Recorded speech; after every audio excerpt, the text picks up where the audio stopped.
харахад соноо Nike brand Монголд одоо нэгдсэн байна. Max болон 3 дахь тийм дэлгүүр. Тэгээд энэ дэр одоо Saks School гэсэн зүйл байгаа. Бүгдээрээ тэгээд хүмүүс өөрсдөө шаардлага одоо холчлон Барселона, Манчестер Юнайтед, Арсеналын хүмүүсөлөө бэлтгэлийн хөтөлбөр цаасан гомдгонууд одоо ирсэн байна. Тэгээд бүхэн одоо альтерс дэлгүүр гэдгийг гол бодож бүхэн бүх баг альтерс нэрээ байгаа. Тэгэхээр одоо энэ гэхэд яг $65 дэлхийд зарагддаг.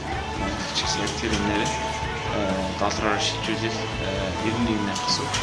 Тэгэхээр бүхэн одоо яг энэ альтерс нэр зарагдж байгаа бол одоо хүмүүс сакс гэдэг спортын хүмүүс маань одоо гадагшаа захиж хугацаа алдахгүй илүү мөнгө төлөхгүй тээврийн шаардлагагүй шууд Монголоос худалдаа авах боломжтой болж байгаа.